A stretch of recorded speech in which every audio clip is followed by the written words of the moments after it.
We are recording on Sunday, November 2nd, 2025 at 12:57 p.m. Eastern Time with Mr. Tom Luongo, who I just saw 2 days ago, and Mr. Halsey English, who I'm just meeting now. And yeah, like I said, I kind of have no idea what we're going into. So because you're the new one here, Mr. English, please introduce yourself and you guide us. Sure thing. I am a geopolitical analyst. I've been on YouTube for a lot of years. I've been writing extensively in different publications. I've owned my own publication. I talk about the Middle East quite a bit. I talk about American politics and I talk about economics. And you can find me at Real Halsey E on Twitter or Halsey English at Patreon. And these are the best places to find my work. I have a Substack that I'm starting as well. And soon we'll be on plenty of other podcast channels also. Hell yeah. And obviously everyone knows by Tom, who says you are here and you're gaslit by morons. I appreciate that. What were you guys saying? That and I don't know if I'm, breaking whatever. I just heard anyone that watches knows them. They're not surprised that I just used the restroom. But what are you guys saying? Lost the plot. We lost the plot. Something going on. Fill me in from there. Halsey, take it away, dude. We were talking about the kind of MAGA war that's going on right now and the splitting of the right and the social media gaslighting that's been going on. And it was so predictable that to see it happening exactly as we predicted it is just it's vindication, but at the same time it sucks that it had to happen this way. What Yeah, could you explain that, Tom? What exactly is the MAGA war? I mean, I'm not plugged into that. go for it. Just keep going. Sure. I've talked about this 1,000. The MAGA war is that, and this is a phenomenon that we see often on the left, but we very rarely see on the right, in that Trump has a very distinct policy procedure. He has a very distinct personality. He has the way he feels about certain issues, but people tend to prescribe what they want to hear from Trump. And even if they don't actually hear it, they just assume that that's his kind of way of being, and they get really offended when he doesn't come through on something that they projected on him in the first place. And I think a lot of people had this idea that Trump was not very pro-Israel. He was more aligned with neo-Nazis and things like that. And they've kind of projected that onto him, and they're getting very upset that he's not coming through. And they're acting like they're turning on him because he's not what he seemed. But what they're really turning on him for is he's exactly what he seemed. His policy prescriptions are not hard to find. The way he's been first term, second term are exactly, he's just smarter about it now. He's not trusting as many outside observers. He's not trusting the traditional GOP base. But now there's this kind of movement to divide the right based on what Trump's doing around the world. And I personally think that it's to try to influence Vance because they believe that Vance will be the 2028 nominee. And Vance has reinvented himself enough times that he's impressionable. Whereas Trump's in his 80s. You're not changing Trump. Right. But they're working very hard to get Vance to on board with all of these kind of fringe movements within the GOP. And it's sad to watch, but it's a cleansing that's probably necessary.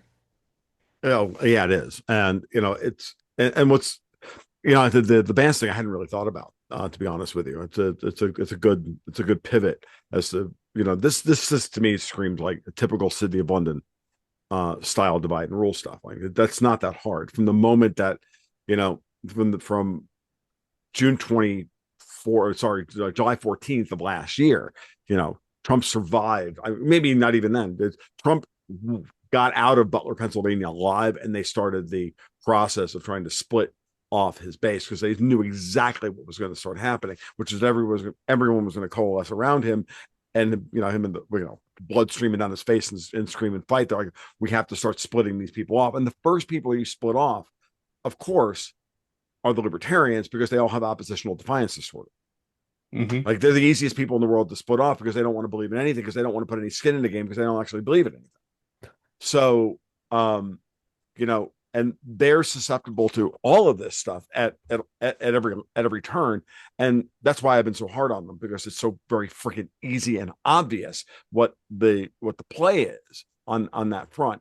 Then you get into so all you have to do is start slicing off little bits and pieces of his support over every little niggling issue imaginable. It doesn't matter if we're talking about how many arrests have there been, 274 days and zero arrests, or all of this nonsense. It's like it's all the same shit over and over again. And you trial balloon every one of these ideas, and then you see what the traction is amongst various sects of the MAGA movement, and then you just program your bots to flood the algorithm in the social media algorithms however you want. This is what I was getting upset with Dave Collum about the other day when we were on, because Dave is refusing to accept even this idea, like that, like what, Fox News is fucking irrelevant. The Wall Street Journal is relevant. They're not relevant anymore. You know exactly what they're going to do at every turn. They work for City of London or Davos or the High Table or the fuck you want to call them. They've always done so. They are the gatekeepers of what's acceptable. And you're falling directly for this idea that it's still not acceptable to on Fox News to complain about the Jews. Right. But that's not where the news is. The news is in social media. Like 2 billion impressions an hour go past Twitter. Okay, let's not even like think about the magnitude of this. And then we've got Blue Sky and all the rest of it. Like it's all out there. That's where the zeitgeist is, always has been. And so you have to watch that in real time to see how they're splitting things off. I can see it from my perspective and Dave should be able to see it from his perspective. He's just not looking at it from the right way because he doesn't want to engage with that part of it because that's not data to him. It's not evidence, but it's absolutely evidence. So this MAGA war at every level is like, why? Okay, let's ask you a big question. Like Charlie Kirk. So the other day, Halsey, I don't know if I was on with Dave Collum and Jim Kunstler, and Dave was, like kind of, could not understand why. I'm like, oh my God, everybody's crashing out, right? You and I talked on the other day on my podcast on Thursday, and we were talking about how Candace Owens has just like lost the entire plot of everything, right? But oh yeah, but note how many people will tell me on Twitter on a daily basis that I'm an idiot and Candace has more integrity in her, little pinky than I have in my entire body. I'm like, and that's hilarious because Candace is completely owned and operated with her City of London husband, with his thumb up her ass. And this is not hard, right? Like, but what are you going to do? Like, you can't get this through these people's heads. And Israel is the wedge issue and has been the wedge issue since 10/8. I know you saw it. I know, Tommy, you saw it. I saw it immediately that before Israel even responded to 10/7. It was already, we were watching old, Twitter accounts start lighting up that had been dormant since 2016, 2017, where they were, accusing Trump of being a Nazi then. And, and all of this stuff, like all those accounts started back up again. And people that you and I used to argue with ages ago, all of a sudden were active, screaming about the Jews before the Israelis even had a chance to respond to what happened on 10/7. And it's just snowballed since then. And now they've like they're giving us Nick Fuentes. So I just DM both of you a link to it's the Network Contagion Research Institute. They're a bunch of scholars that come out of Rutgers University, and they're actually fantastic. But for people that are looking for data, they've found, and this has been confirmed by many different sources, that on Twitter especially, it's 87%, but about all of the other ones averaged together, it's about 80% of the activity that you see are bots. They're not even real people. They're there to boost the viewership and to boost the reach of people that are working for a cause, whether it be for a foreign government, whether it be for a foreign NGO, whether it be for a local NGO. That the vast majority of the interactions that you see on social media are contained by bots. And there's two reasons for this. One, because it makes it look like they have a strong following, and two, because it influences AI. When Grok and when Google AI and all of them, when they do searches and deep dives into things, they're finding that there's so much bot activity that it's very difficult to be able to confirm or deny things that are happening. So when you have people like the Wall Street Journal and Fox News, who are still relevant to the boomer generation, but they're not relevant to the youth anymore, when they try to put out stuff, they're still constrained by ethics. even if we disagree with their point of view, even if we disagree with what they're printing, they're still constrained by some level of ethics and still held very, very responsible for libel laws. Whereas on social media, that doesn't exist. So when you get a person like Candace Owens, who recently is claiming the Mormons are the ones who killed Charlie Kirk, okay, that's her new thing. You'll see that she gets, a couple thousand interactions within 20 minutes of posting something. So either her people are terminally online, which is also true, but the bot activity is what is really there to influence both the algorithms of the social media platforms and to influence the AI that's going to start quoting these things as being fact or fiction. Mhm. Yeah. I I know just from whatever little experience I have with this podcast is like I do a shitty game stream every night where I don't even talk to anybody. I just play video games and just like a psychopath, like Hitman. I just run around shooting people in the head. And like the other week or something, I don't know, it somehow got going on Rumble and I finished my game streams suck and I don't care. I do them for me. They only average like 100 or 200 views. They're nothing. And I finished one up and I went to bed and I looked at it and I was like, what the fuck? 18,000 views. I'm like, oh, it must have gone to the front of Rumble for whatever reason. Hmm. And then I went in and looked at view hours and it had less view hours than it had the equivalent view hours of like a 5 minute podcast. And I looked at that and I was like, and that's not even something I paid for. That's not even, I'm just looking at that. And I'm like, whatever that was, that those weren't legitimate views. But to anyone that's not on the back end and looking at their Rumble account, you see that and you go, well, 18,000 views, that must be the best game channel right now. Now apply that to everywhere over the internet. Mhm. And I said this a lot during COVID. It's the panopticon. It's you are alone. It's when you're in a Hmm. football stadium. I think this is the analogy I use. If you're in a football stadium and the announcer comes on and goes, if 2 + 2 = 4, raise your hand. You raise your hand because you know it is, but you also look around and it's group validation. And if you think it's five, maybe one or two retards raise their hand. Now, if you're all alone in a panopticon, which essentially is what a cell phone is you look at it and you go, well, 2 + 2 + 4, instead of looking around and seeing 200,000 people agreeing with you, if you look at it and the poll says only 8 people think that and 1.8 million think 2 + 2 is 5, well, now you start going, I can't be, am I dumb? No, it must be 5. And Yeah, what am I missing? that is why you would do it. It's pretty simple and it's pretty brilliant. Why wouldn't you? The same intelligence agencies that did Operation Mockingbird, why would they not do this? This is Right. Hmm. this is like the nicest thing they've ever done. Like, so yeah, I don't know where I was going with that, but No, that's it. no, it's just to underscore the point that so much of what we think is our actual, organic interaction with people online is not that. And it's beyond like the whole hi, I'm Kevin 1 2 4 5 6 7 8, right? I think you're an idiot who says to me, on a regular basis, I think you're an idiot. Well, that's nice. I know you don't exist. But, the big thing is that we cannot respond to these people. And yes, I mean, the AI thing is insane because it's always, we've always wondered, always worried. And now we have, proof of it that it's going to be a gig economy, right? It's going to be garbage in equals garbage out that now they're flooding the waves, the airwaves with, obvious bullshit in order to train the LLMs on these large language models on what's, clearly not true. Um, that's it. And that's all we have. And that's the data set. You want evidence of what's going on. You have to, filter out all of that.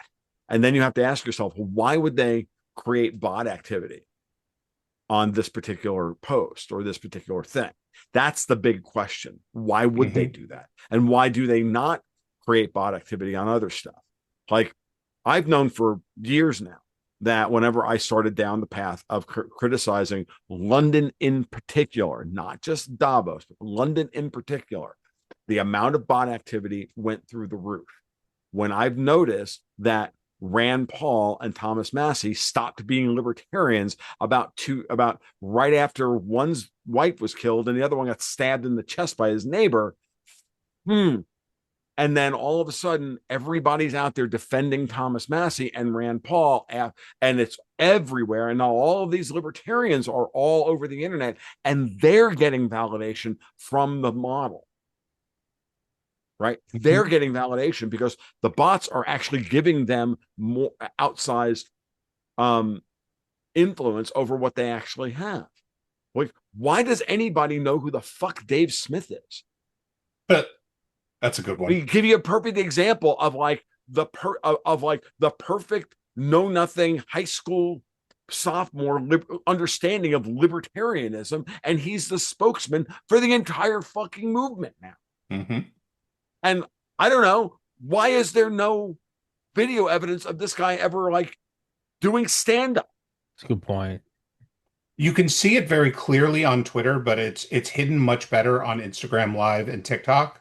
But on Twitter, if you open up a Twitter space, right, you'll have, let's say, 40 people that are there, and a certain amount of people are requesting microphones. And if you bring up something like the Palestinians or the City of London or Davos or anything, all of the speakers and all of the people participating with emojis or whatever it may be will be in general agreement with what you're saying. But all of a sudden, your comments start getting exploded with just the worst kind of nonsense that you've ever seen. Mm-hmm. And you're wondering, why won't these people participate? It's because they're all bots, right? They're there because they heard something that they didn't like, and they're making sure that your comment section, so that the people can see, are just overwhelmed with negativity to what you're suggesting. So it's and this has been a real issue for a very long time. I mean, there's a conspiracy theory. I don't know how much credit it's worth, but when the AI especially ChatGPT, because it's open AI, when they were discussing the different sources that they use to collate information, you know what their number one source was? Reddit. And Right. God. yeah, and if that's not bad enough, there's this conspiracy theory, which is funny because it's rooted a bit in reality, is that Reddit, their largest user base comes from an Air Force base where I they have seen do, that. yeah, and but that's actually true. The vast majority of their most posts come from an Air Force base that's known for investigating internet crime, so, or internet threats. So is how much of a conspiracy is it really? And that becomes a real question. You know, I mean, it speaks volumes that the internet and the Tor program for internet anonymity and the VPN, those all originated in the military, right? So it's very logical to suggest that there's backdoors into these things, right? That's how the NSA functions. The NSA functions by being able to monitor the internet in a way that traditional agencies aren't able to. That's why you had the whole Edward Snowden thing. That's why you had all of these things that were being authenticated, but you never knew from where. And these aren't even conspiracies; these are just common knowledge, right? Right. So now we're in a point where people are not questioning the source, or they're questioning every source. And COVID gave us that, right? COVID gave us the inability to trust anything official that was coming out of the government.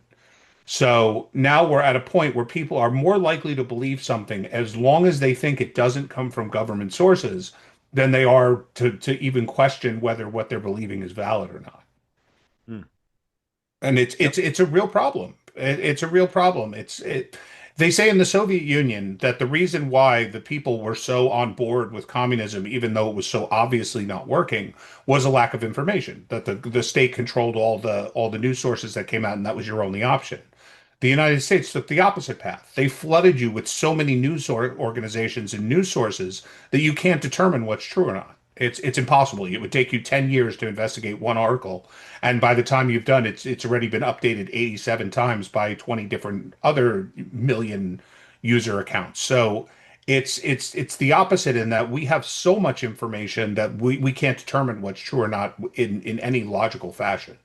Mm-hmm. So it's very much a real thing. And I'll call it City of London too, because it's the most convenient. They've been at the forefront of this for a long time because Mm-hmm. they've been failing for so long. The United States hasn't been failing. The City of London has, and they've had to come up with asymmetrical types to kind of combat the public perception that they're failing. Whereas in the United States, we haven't really been failing. We've been exploding the debt and we've been doing a lot of things that are very bad for Americans. But our system isn't failing. Theirs is now failed. Mm-hmm. So you're seeing a type of warfare that they're very used to, and it's really affecting people. Well, the other thing is it's just the perfection of the same propaganda techniques that they perfected ages ago with the once the once the printing press was created, it's like, you know, the print created on a Tuesday, propaganda started on a Wednesday, right? I mean, it's the, you got to remember that that's the way this stuff works. Because I mean, like, we all know what we all know about the color revolution as a concept at this point, right? Hmm. And we've all been educated by quote unquote alternative media or whatever, people like the three people in this conversation going back 20 years, right? The thing is that was not like a new thing.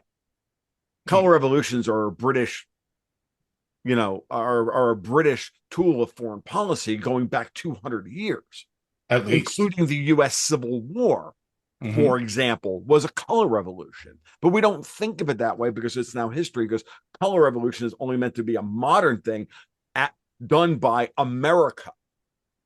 This is the part that everybody needs to like. Once I started seeing things this way, my anti-Americanism like started to really drop. When I realized that we were talking about the Americans getting blamed for things that other people did, either by being gaslit into it, by our leaders being gaslit into it because they're too stupid to know otherwise, or actually having people who were traitors at the top of our various agencies and whatnot. Then you mix in all of the irreality and surreality of the information space, as Halsey just described, and you can pretty much run the table and create whatever fucking reality you want. And we go all the way back to the not Donald Rumsfeld. It wasn't Donald Rumsfeld. It was Dick Cheney who said it, and it was Donald Rumsfeld who talked about it. He said, "We are in the reality generation game," Yeah. or Yeah. Yeah. and you're going to see the reality that we create today. You're going to be chasing the one yesterday that we created yesterday, and tomorrow on to a different reality. And that was Dick Cheney who said it, and it's always quoted by as Donald Rumsfeld. But Rumsfeld, one, wasn't that smart, and two, wasn't nearly that devious as fucking Dick Cheney was. And that's what you have to realize, that's the world we live in. That reality, like, goes all the way back to, that goes way, way back. Like, one of the things was like, tomorrow I'm going to have Richard Poe on the podcast again. And I know I sent, I turned Halsey on to Richard's last book, how the British created communism and blamed it on the Jews. And I remember I sent it, and I got a text back from Halsey about a week later. Dude, this book was fantastic. The whole premise of the book, of Richard's book, was to explain to you how when Churchill went out and in June of 1920, went out and explained to the world how it was the Jews that created World War One. It was were responsible for all these terrible things. He was lying through his fucking teeth that he was the one who created all that shit, and he blamed it on the Jews, and they created an entire thing, like, created an entire false reality about it. Like, the Brits have been doing this shit for centuries, and they're very good at it. And that's why I'm like, there's your receipt, there's your evidence. Dave Collum asked for evidence yesterday. I'm like, go read Richard Poe's book, dude. Stop thinking Whitney Webb is fucking edgy, because she's not. Like, she's part of the system. Mm-hmm. You can see it happening over and over and over again when they change the story midstream and go from something that makes people happy to makes people very upset very quickly. And the best example is when Bush did that whole staged thing where he flew out to the aircraft carrier. They had the giant banner that said mission accomplished. Yeah. And at that point was when we were supposed to leave Iraq, right? We had gone in, we got Saddam Hussein, it was done, and we were supposed to leave. And then somehow we embarked on a multi-trillion dollar, 20-year forever war after that no one bothered to stop. That just went on and on and on for no reason, and is still going on to some level today. And yet, for some reason, why were we told that mission was accomplished a few weeks after we went in and did what we had to do? It's because they wanted us to know we did the job. Now we're going for the better deal. And that's often what we do. And you'll see it's often inspired by London. London is a very small country with a very small military and very little influence around the world unless chaos reigns.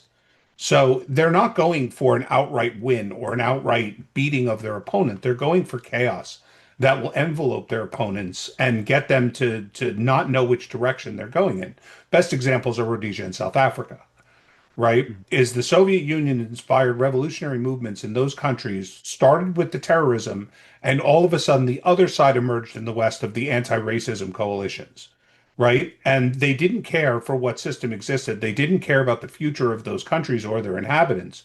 All they cared about was righting a wrong that no one thought was wrong up until that moment. And they created basically terrorist states that collapsed and have now led to even more of an anti-colonial movement, which is what Obama was. Obama wasn't your typical leftist. He was an anti-colonialist. He saw the West's expansion as being the root of all problems, not the West's inherent racism. So his goal was to constantly introduce new movements that were anti-colonial, that were describing the West in general as bad, as opposed to just a racist policy by the US or a racist policy by Europe. They were dealing with something that couldn't be defeated. It could only be defeated on a global scale. And you're still seeing that today quite a bit. Like I most of the people that you're seeing, like Mamdani in New York, Mhm. or Alexandria Ocasio-Cortez, or that weird-looking guy in Minnesota that's running for mayor, and the other DSA candidates, almost all of what they talk about is anti-colonialism. They're not talking about just American racism anymore because they know nobody cares. Well, and what I would say is that I think nominally Obama's an anti-colonialist. He works for colonialists. I mean, ultimately, Obama, maps directly to these same people. He's always there trying to figure out how they can continue to colonize the world, but through different means. So, that's why the Muslim Brotherhood, which is a freaking British creation, that's why all of these things, that's why all of these groups are out there, and why they're it's that's what's going on there. And so Obama couches the typical unquenchable envy of Marxism, which is handed to the younger generations after they've strip mined all of the freaking wealth through colonialist action. Mhm. Then they hand them the unquenchable envy and grift of Marxism as the solution, because they called what they did capitalism, create a false dyad, and then call it communism, and then Obama puts it in terms of anti-colonialism. And then Mhm. everything everybody does is either colonialist or anti-colonialist. Yet again, another false dyad. And the kids don't know what to do, because all they're doing is looking up and going, I can't afford to have a kid, can't afford to start a family, can't afford a house, my job doesn't pay me enough, and the jobs that are offered to me suck. Hey man, I'd be, it's like, it's funny. Dexter White and I used to joke about this, and he said, look, dudes, imagine if we grew up in Mexico in the 1980s, we'd be friggin' frothing at the mouth Marxists, Yep. because of the world we grew up in. So I don't even like, I have former friends who were like Cuban refugees, right? Came to the United States, became citizens, and everything else. I couldn't get them off of their Marxism, couldn't get them off their French postmodernism. They just, they were intellectuals, so they turned to the French postmodernist version of this shit. But it's all the same crap. Mhm. It's all the same crap over and over again. It's interesting, Halsey. One of the things that popped into my head after we got done in the podcast, I was listening to it back before I published it yesterday, which that we kept talking about all of these different groups, the Palestinians, right? You brought up the fact that like the Palestinians, the Muslim Brotherhood, and all these groups are all have their origins in anti-Soviet. Like the Soviets created them in order, in order to sow chaos in the region, Middle East or wherever they were. When you stop to think about it, by the time the Soviets were actually engaged in all of that, this was clearly their classic, we have to stop the fucking Brits again, and this is how Yep. we have to do it. And so they adopted the same model and effect that the British had adopted, and then and then now they both, from a casual observer's perspective, with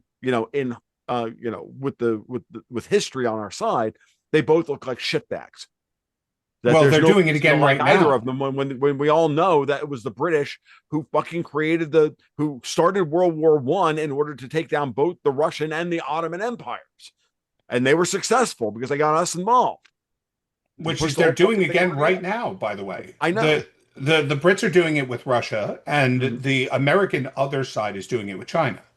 Right now, I'm not a fan of either of them. I'm not opposed to either of them. I don't see China as an enemy. I think that, and most Americans would see it this way if given the real information, but they're not. Most people see China as an enemy because of the classic, you know, archetype of communism versus capitalism. Right. China's not an enemy. They're a competitor. Right. Okay. And the thing is, they're competing well in the world market. And for some reason, that's completely unacceptable to the Americans because of the idea that this is communism winning, just like it was the USSR winning. But it's Mhm. the same thing with Russia in terms of commodities. Russia has the food, Russia has the oil, Russia has all of these commodities that have made it so they don't have to modernize in the same way that China and the US have. So the Brits have again fomented chaos between us and Russia, which there's no reason for whatsoever at all. Like, do you think that the average American seriously cares about the the eastern portion of Ukraine that Russia is getting involved with? Most of them couldn't find Ukraine on a map if you showed it to them. You know, and when they say China's doing this and China's doing that, like if you ask them about the China Belt and Road Initiative or about the challenge that the China's making to the World Bank, do you think they have any idea what any of those things mean? Of course they don't. So again, you're not seeing China as a competitor. You're not seeing Russia as a competitor. You're seeing them as an enemy. And an enemy must be fought and must be sacrificed to fight. And that is where the bulk of our money goes, is to Mhm. fighting these wars against enemies that aren't really enemies. Yeah, no, it's what I call the Steve Bannon wing of the modern right. Like Hmm. they because it centers around Steve Bannon, which is why Trump threw him out of the fucking White House in 2018. Um, because with Bannon in the White House doing the effectively looking like the antipode to all the neocons, but doing exactly what the neocons wanted them to do. Eventually, Trump got wise to his freaking game and got rid of it. Hmm. Probably, and and this is the funny part about it. And what somebody asked me the other day, well, who do you trust at this point? I'm like, I think it was in the podcast that we did with Jim and Dave. Like, who do you trust? Well, pretty much Trump's cabinet, the Hmm. people he hasn't gotten rid of until tomorrow when somebody betrays them and then he gets rid of them, right? Like he's one of the great ideas that's been put into both of our heads and all three of our heads actually is the idea of loyalty testing by Ian Burlingame, right? That EM has put on the table this idea that Trump does things and tests people's loyalty and then finds out where he is with them. Pam Hmm. Bondi has passed the loyalty test, and yet somehow all of these City of London fucking quislings or useful idiots, still want her head because, 0 arrests and 200, like, fuck off. Like Pam Bondi, Kosh Patel, they've all passed loyalty tests. Hey, Hegseth, Tulsi Gabbard, they've all passed these loyalty tests, Hmm. and they keep passing them over and over and over again. And the more they pass them, the more you watch the gaslight, Yep. right? That's the way this works. And so and then remember, for example, guys like Robert Barnes get clicks for being this way. That's why they are the way they are, right? They get money for this, and fight me, Robert, but I invited you on my podcast 3 years ago and we haven't, and you've ghosted me ever since, so fuck off with you too, you prick. Like, I know what you are. I can see you. We can see the gatekeepers everywhere at this point. The gatekeepers are all over the place, and I'm over, like, not naming names here. Why should we? We can see Hmm. what they're doing. They're literally working to undermine the best opportunity we've had as a country and as a species to get out from underneath these fucking pedophilic, elitist dickheads who want to just murder our children and feed them and feed off of them. Why should we even listen to a thing you have to fucking say? Because you don't have the fucking balls to stand up in the fucking foxhole and try and win. Hmm. Rand Paul, Thomas Massey, Robert Barnes, Clint Russell. I don't give a fuck who you are at this point. Like, you're all doing it. Why? Because you don't have the stomach to actually fight. Like, there are no atheists in a foxhole. There are no fucking libertarians in foxholes either, by the way. Hmm. Like, it's the same thing. Because these people are willing, because the Mamdamis and the GCHQ set and and Obama and all and the Brennans, they're willing to do anything. Anything. These are people that sacrifice children on a freaking altar. You think Obama's not completely fucking ruthless? Then we find out this week he had Hillary drugged up to the gills during the 2016 campaign. She was even his fucking pawn at that point. Yep. When did this come out? Yeah, earlier in the week. Oh Yeah. fuck. Yeah, no, Yeah. doesn't say that they don't have the stomach, or the other explanation, which is slightly less worse but still bad, is they're too stupid to see. Hey man, like the planets are aligning, the iron's hot, we have a chance to not go quietly into that good night. And is it perfect? Hey, Eisenhower had a mistress, Patton had a mistress. Is that good? No, I'd be pretty upset if that was my mom. When it comes to World War II and 80 million dead, you kind of go, hey dude, shut the fuck up. These guys are great, you know, with Eisenhower, the logistics wizard. It's like, hey, okay, clutch your pearls later. And Yeah, it's, well, exactly. blah, blah, blah, blah. And it's, hey, man, they were supposed to blow his head off. COVID was never supposed to end. The disinformation board was never, I'm not supposed to be back on YouTube. Like, Hmm. we are in that sliver timeline that flew off from the main wheel, the one little spark. We're in that lucky one where Harambe is coming back to life, and it's like, hey man, like, hey, and everyone's like, well, why did it come back to life? Gorillas don't do that, and it's like, dude, shut the fuck up, like, shut the fuck up, Hmm. and maybe it doesn't work. I don't know, but you have a chance to go for it.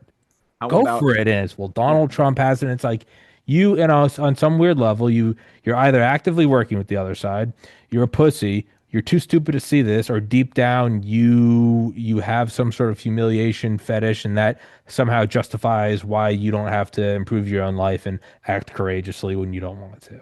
These are the same people that will tell you that will quote Murray Rothbard to you about every goddamn thing, except they'll forget never let the perfect be the enemy of the good. Even Rothbard voted for Pat Buchanan. Hmm. And you know what else they'll do? They'll take advantage of the fact that generally people are kept ignorant about process now. They're kept very aware of outcome, but not process. And I'll give you two examples. In the education institutions that we have in our state, whether it be grade school, middle school, high school, or college, right? Find me how many Americans know that plumbers start out at around 65 to $70,000 a year. Find me the ones that find out truckers make about the same with $20,000 signing bonuses. And that going to college is so far from a guarantee of success that they're relying on a general attitude that was had when college was only attended by smart people and rich people. Right. So now they're saying, no, instead, you should go into debt for $100,000 for that piece of paper because it's your ticket to a new life. They don't tell them that if they just go to the union, they can be paid to train as a plumber. And by the time they're not an apprentice, which is usually a year or two later, they're making as much as starting doctors. Mm-hmm. Right. And no one can explain this to them. Another great example is the Charlie Kirk assassination. There was a report this week that Kash Patel met with someone and told them to stop investigating foreign influence in the assassination. They understand outcome, they don't understand process. The reason Kash Patel would say that is because we got the guy. He's going to go to trial. His lawyers are going to request discovery. And every piece of paper out there that suggests that there might have been something more to it will doom the prosecution because the other side will be able to bring it up. They can investigate it. They just have to stop doing it officially. And once the trial is over and once this guy is either convicted or set free, they can start looking into the other sources of what influenced this person to do it. But you don't risk the prosecution of the guy who pulled the trigger. And that's where the big disconnect is. People don't understand process, they only understand outcome, right? So we've Great. we've we've done this horrible job of educating our next generation to understand the process matters, that how you get somewhere matters, how you get to the point where you can afford a home, where you can afford a decent car, where you can afford to get married. Those things are process things. They're what you start planning when you're in high school.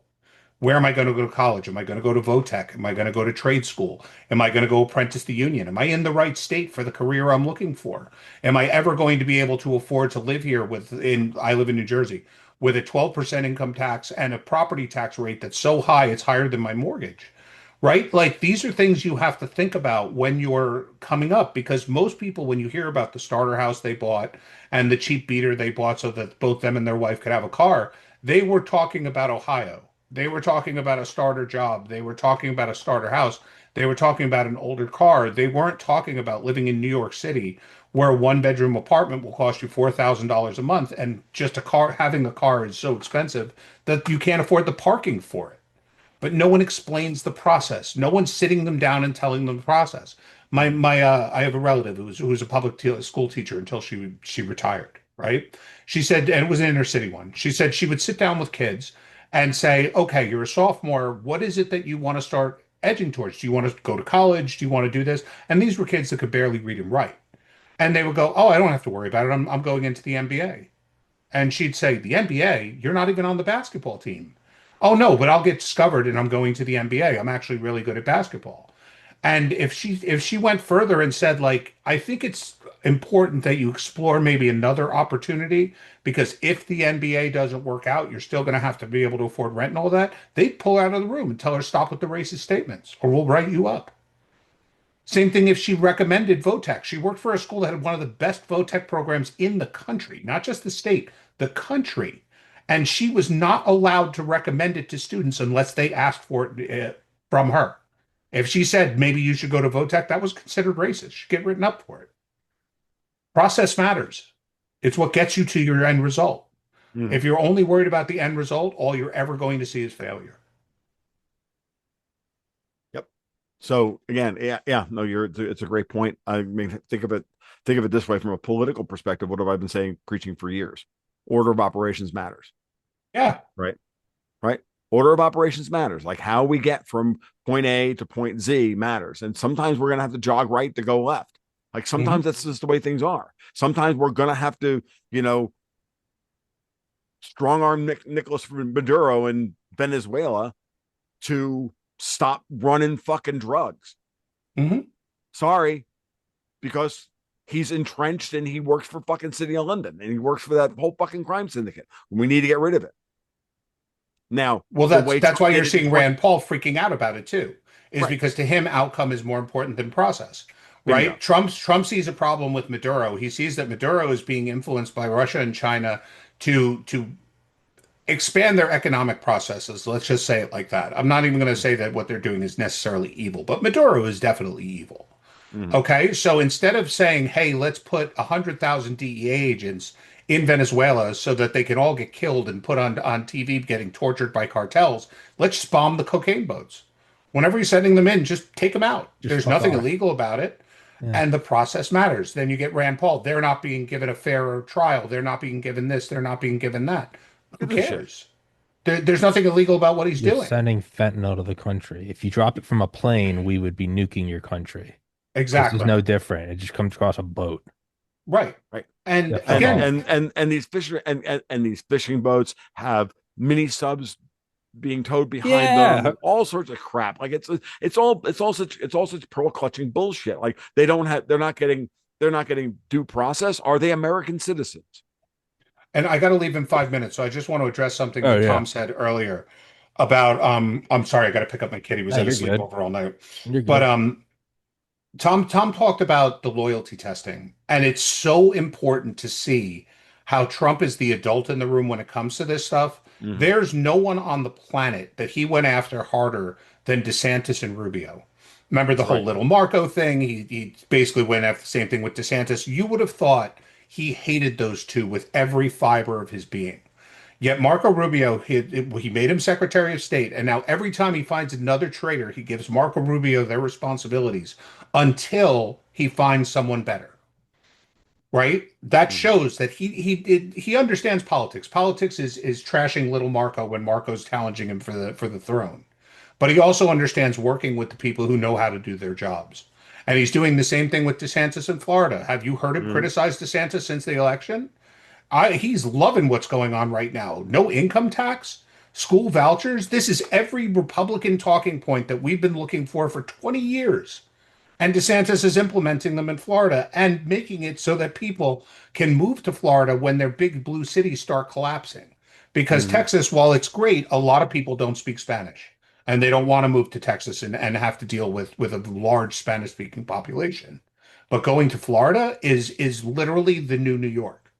It's got ports, it's got great weather, it's got affordable housing, and their housing is going to go nothing but down for a while because Mhm. it's very overpriced in the metropolitan areas there right now.